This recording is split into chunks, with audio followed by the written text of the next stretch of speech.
আজ বৃহস্পতিবার ২০ মার্চ ২০২৫, ৬ চৈত্র ১৪৩১ বঙ্গাব্দ, ১৯ রমজান ১৪৪৬ হিজরি। জানিয়ে দেব আজকের দৈনিক বাংলাদেশ প্রতিদিন পত্রিকার শিরোনামগুলো।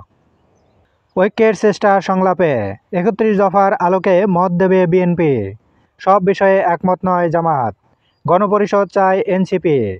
আতাউল্লাহর ভয়ঙ্কর কাহিনী, আরসার হাতে ২৯০ খুন। কমে যাচ্ছে মানুষের প্রকৃত আয়। মূল্যস্ফীতির নিচে মজুরি হার। জানুয়ারিতে মজুরি বৃদ্ধির হার ছিল ৮.১৬%। ফেব্রুয়ারিতে ৮.১২%-এ নেমে গেছে। তুলসী, ইসলামী খেলাফত এবং দেশের ভবিষ্যৎ, অদিতি করিম।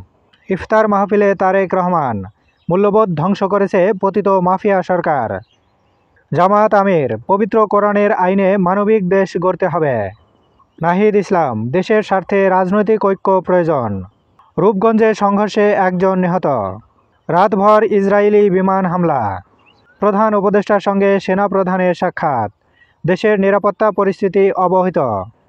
গ্রেনেড হামলা মামলা, তারেকসহ সব আসামি খালাসের বিরুদ্ধে আপিল। উড়োজাহাজের ভাড়া কমল অর্ধেকেরও বেশি। গাজায় ইসরায়েলি হামলার তীব্র নিন্দা বাংলাদেশের। প্রতিদিন দৈনিক পত্রিকাগুলোর শিরোনাম জানতে লাইক, কমেন্ট এবং সাবস্ক্রাইব করুন। এবার শেষের পাতা। গার্মেন্টে অস্থিরতার শঙ্কা। ২০ রোজার মধ্যে বেতন বোনাস দাবি। কমলাপুর স্টেশনে ট্রেন লাইনচ্যুত, শিডিউল বিপর্যয়। কর্মসংস্থান বিনিয়োগ বৃদ্ধিতে জোর। বাজেট আলোচনা। মূল্যস্ফীতি নিয়ন্ত্রণ ও নিউজপ্রিন্ট আমদানির শুল্ক কমানোর সুপারিশ। রোহিঙ্গা শনাক্তে জাতিসংঘের সহযোগিতা।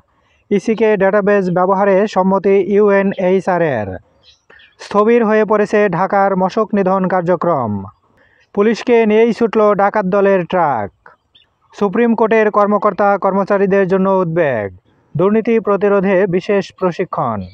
নিমিষেই শেষ রেলের টিকিট। প্রথম আধা ঘন্টায় হিট ১,২৩,০০,০০০।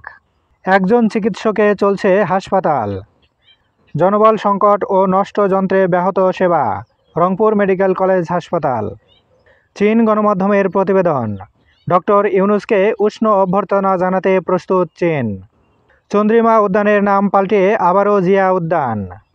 বিএনপির ২ গ্রুপের সংঘর্ষে আহত ছাত্রদল নেতার মৃত্যু। ভারতে মুসলিম নিধন, বিশ্ব সম্প্রদায়ের হস্তক্ষেপ চায় জামাত।